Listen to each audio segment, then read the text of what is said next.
Welcome to Classic Movie Recall. I'm James Mall here with Lara Scott. Say hi, Lara. Hi, Lara. And by the way, this is how we always look when we record our audio podcast. Right, just naturally my hair curls like this. She just fell out of bed like 15 minutes ago. Today we're going to be talking about The Champ from 1931, but before we get to The Champ, we should mention this incredible location where we're sitting right now. You're being very good because usually you'd be like going nuts about being somewhere like this. Oh my God, I have died and gone to heaven. I am bouncing out of my chair right now because we are high up in Beverly Hills. We're sitting outside a stunning home that once belonged to the director of The Champ, King Vidor. Now, he was the original owner of the house, and then later he sold it to one of my all-time favorites, the great profile, John Barrymore. And John Barrymore spent the rest of his life in this house, and then it switched hands a few times until it was sold in the 1990s to someone who, like King Vidor, was a prolific film director, Tony Scott. And the views up here are so spectacular. You can see the ocean, you can feel the ocean, and there's actually a nice little ocean breeze going by right now. The main house has 3 bedrooms and 2 bathrooms and a basement tavern, 2 libraries, and a unique living room in the shape of an octagon. And because the property is huge, it has 6 different lots all joined together. The grounds include 3 guest houses, and I've already picked one out for myself because I'm not leaving. You can take the guest house, James. I'll be in the main house and playing in the waterfall by the pool. Altogether, 3 film legends have lived in this home, which is why we decided to make this our location for 3 episodes of Classic Movie Recall, covering 3 films from 3 incredible artists. Dinner at 8 starring John Barrymore, Top Gun directed by Tony Scott, and of course today's film, The Champ, directed by King Vidor. All right, so I feel like it should be like boxing moves. Let's get into The Champ. It stars Wallace Beery as Champ, a former world champion boxer who is down on his luck and living in Tijuana. Now, he has a young son named Dink, played by Jackie Cooper, who loves and adores him and believes in him even though he's an alcoholic and a gambler. Now, his mother wants to take Dink back to New York with him and convinces Champ to let Dink come and stay with them. Champ gives in after he gambles away Dink's racehorse and realizes the opportunities and advantages that Dink would have in New York. But that is not the end, because love is stronger than anything material. And just cue the tears right now in the waterworks and have like a towel handy to soak up your tears with this one. Yeah, this is a tearjerker, and it was a big tearjerker in 1931 when it came out, but it still works with audiences today. And I can just imagine, though, what it must have been like sitting in a theater in 1931 watching this movie. Did you cry? Oh yeah, I mean, to make it even sadder, my 6-year-old son watched the last half of it with me, and being a mom and looking at him, this totally got to me. And my son was like, "Mom, are you okay, Mom?" Because I couldn't speak. I couldn't even answer him because I was crying too hard. But I mean, how could you not feel, well, maybe you didn't, James, but how could you not feel for little Jackie Cooper? He was adorable. He's a terrific actor, and you didn't cry. I didn't really cry, but I did feel a little lump in my throat a couple of times because Jackie Cooper's performance was amazing. I mean, he was only 8 years old when he made the film. And 2 years before this, he was nominated for an Academy Award. So he was, what, 6 or 7 years old for a film that he did called Skippy. Wow. Yeah, so an amazing child actor. And I think pairing him with Wallace Beery was really inspired casting. Yes. Talk about chemistry. We always talk about chemistry between actors in different films. I think that the pairing of Wallace Beery and Jackie Cooper is great chemistry. Yeah, well, let's take a look at Jackie Cooper and Wallace Beery, Dink and Champ, and a clip where Champ has finally had some good luck and wants to do something really nice for his son.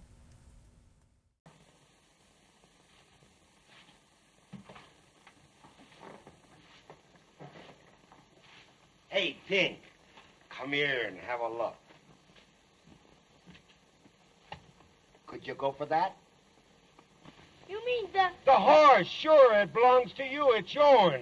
Where'd you get it? Oh, I won it from Joe. You did? Yeah. Hooray! Okay, so let's talk about Wallace Beery because he was a huge star at the time. And he has this great gravelly voice. I love his voice. He looks like he was a big guy. He has a big presence. He was even married to Gloria Swanson from Sunset Boulevard for a few years. And he won a Best Actor Oscar for this role in The Champ. Now, as Hollywood lore goes, in 1932, so a year after this, his contract with MGM stated that he'd be paid exactly $1 more than any other actor at the studio. It's kind of genius, actually, which made him the highest paid actor in the world. And it's interesting because he was in like hundreds of films, but for the most part isn't talked about much today. You know, I made it in our contract that I get paid $1 more than you. You're the highest paid podcaster on this podcast. Yeah, 0. You're making $1. Let's talk a little bit about King Vidor because did you even know who he was before watching this movie? Well, I mean, I heard his name. I knew he was a filmmaker. I knew he was handsome, but he had an incredible career. Yeah, he did have an incredible career, and you shouldn't feel bad about not knowing who he was because a good friend of mine, I said we were going to be doing this piece today about King Vidor, and he asked me what country he was the king of. So You're not alone. Okay, good. But he did have an amazing career. He started as a documentarian in the 1920s, and then he became MGM's biggest director for silent films, and then he was able to adapt to sound films very easily. His first sound film was a musical with an all-black cast. Did you know this? Have you seen this I film? It's didn't called know this. Hallelujah, and it was pretty groundbreaking in its day to have an all-black cast and be a musical. And his work in The Champ was also very pioneering because it was a sound film soon after silent films came in. And in these days, people were putting these big soundproof housings around the cameras, so you couldn't really move them around. But King Vidor wanted to be able to move the camera with the actors, walking down the street, walking in and out of buildings. And so they figured out a way to move the camera with sound. So it was pretty pioneering in its day. Well, of course, he went on, and in later years, he directed classics such as Stella Dallas, oh God, with Barbara Stanwyck, Duel in the Sun, and The Fountainhead, War and Peace. I mean, he clearly was not afraid of tackling some really serious subject matter. Think about this. His first film was in 1913. Oh, wow. And his last was in 1980. So that's about 70 years of being a filmmaker. And he was so respected as a filmmaker that he was able to choose whatever projects he wanted to make, and not everybody can say that. Yeah, well, one of the things I noticed in The Champ that I'm sure was a result of his influence was the style of acting. It wasn't as over the top as you see in a lot of films of that era. It had a realness to it, like an authenticity. I was just thinking of something else. Another one of the episodes that we are going to be doing at this location is Dinner at 8, which happens to have also been written by the same writer of The Champ. Yes, Frances Marion, my girl. That's right. And yes, it's a coincidence, but no surprise, because Frances Marion wasn't just one of the most successful female screenwriters in history, but one of the most successful, period. Her list of credits is unreal. And for this film, she won an Academy Award, and it was her second one. I wonder if it was tough in the 1930s and 40s to be a woman in sort of a male-dominated profession. It is interesting because Frances Marion was a huge screenwriter. Yeah, well, actually, in the early days of Hollywood, filmmaking wasn't really looked at as a legitimate profession. Like, I think they wanted to run the film people out of Los Angeles, so women and minorities were welcome to this, you know, like not really a profession thing. Is it a legitimate profession now? Some would say no. Some would say yes, but it was after the whole studio system came in and things changed that a lot of women were shut out. But no, I would say at the beginning that women had tremendous power. Frances and her best friend, by the way, Mary Pickford, were at the top of the industry, but that really is another podcast that maybe we can do.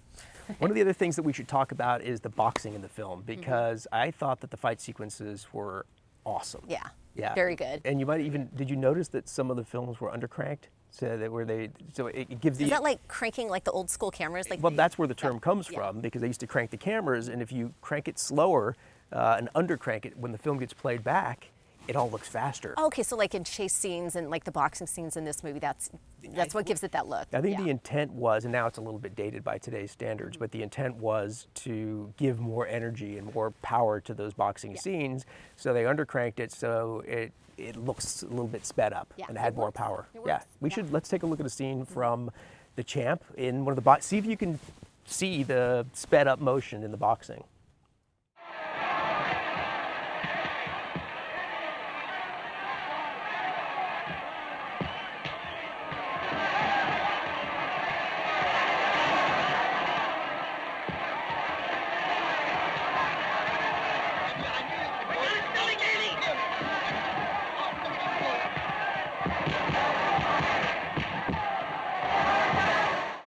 Yeah, that was awesome and so exciting. So much action in there. I thought the boxing scenes were really strong. And I think one of the reasons that we're so drawn into them was because we're seeing them through the eyes of Champ's son, little Dink, and just seeing Jackie Cooper's face, wanting his dad, his hero, to win that match, and then Champ wanting so badly to finally do something that his son could be proud of. Yeah, I agree with you. You're right. It's the father-son relationship that really drives this film, and it definitely pulled me into to the point of almost crying. Almost. All right, so in every episode, Lara and I award up to 50 points each for a total of a possible 100 points per film. So Lara, what's your recall rating for King Vidor's The Champ? Well, I'd never even heard of the original version of this film. I knew about the Jon Voight, Ricky Schroeder remake, but I didn't know it was a remake. I thought it was just the original film. So it took me a minute to get into this, and because I'm so used to Wallace Beery just playing a jerk, I had to warm up to him as this dad who loves his son. But once that story grabbed me about halfway through, I was totally in. Although I didn't totally buy Wallace's performance. It worked well enough, yeah. You didn't buy Wallace Beery's performance? No, not so much, but Jackie Cooper. He is the piece of the puzzle that makes it all come together, and it is a terrific story.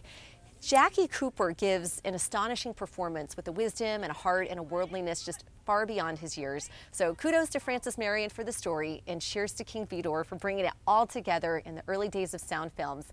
I give it a 45. Okay, James, was the Champ a knockout for you? Well, I had been aware of this early version of the Champ, and I knew Jackie Cooper's work as a child actor, but I hadn't seen the film until now. And believe it or not, I went into this version thinking that no child actor could ever be as good as Ricky Schroeder was in the 1979 version. But Jackie Cooper blew me away, and it's clearly that it was a film about heart.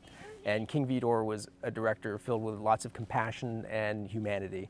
A character like Wallace Beery's Champ was down on his luck, but he still had hope and a belief in himself. And his little boy didn't care that they were poor, and he wasn't impressed by the fancy home that he was offered to go live in elsewhere. He just wanted to be with his dad. Cry again. Yeah, those are characters that resonate really strongly. Well, they did resonate really strongly with the Depression-era audiences, but they still resonate strongly today. So this work by King Vidor and Frances Marion and everyone involved resulted in, there's no other way to say it, but a classic. So I also give it a 45. Yes, so that is a total recall rating of 90 for the Champ. Did you say a total recall?